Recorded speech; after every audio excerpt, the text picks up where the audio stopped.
GM, BM, and LM. This is Robin from CryptoCrew, and in this short video, we're going to walk you through the cosmoshub killer app, Interchain Security. Let's dive in. Before we get started, it is worth clarifying some of the terminology around this product. So to start things off, we have shared security. And shared security is a family of technologies whereby a more valuable chain provides economic security to less valuable consumer chains. Examples of this are rollups and mesh security. Interchain security is a shared security technology, but it's a Cosmos-specific version of it. And inside Interchain security, we previously have had two different versions.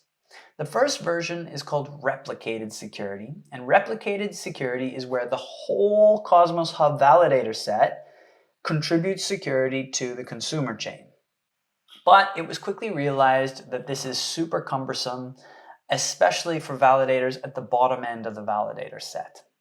So currently, all consumer chains use partial set security, and partial set security is where only a subset of the cosmoshub validators secure a consumer chain.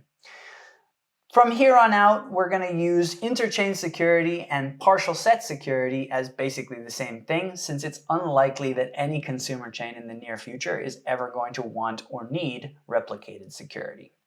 Hopefully that's clear now. Let's get into this upgrade.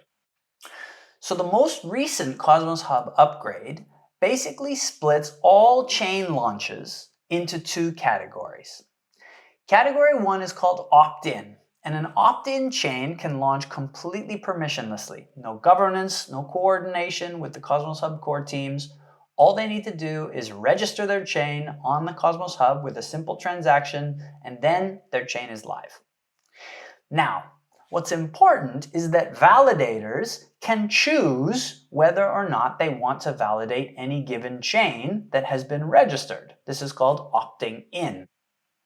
So really, one other step that any chain should do is coordinate with validators and convince them that their chain is worth securing. But once they've done that, they can deploy and they can be off, making blocks and getting things done.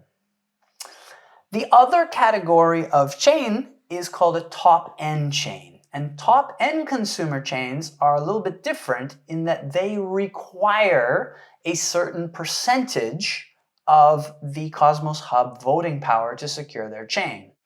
So for example, a top 90 chain would require that the top 90% of Cosmos Hub voting power secures their chain, basically forcing all of those validators to run their code and secure their chain.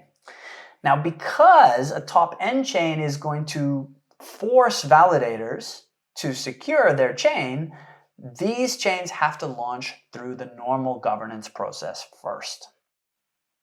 What's important to note is that in both of these cases, only some validators are going to validate the consumer chains, which means only some validators and their stakers are going to get the rewards from those chains. Choosing how to delegate your atom has always been super important, and making sure that you stake with high-quality validators has always been beneficial. But now it's going to be more important than ever, because with these new opportunities to earn rewards from consumer chains also come new risks.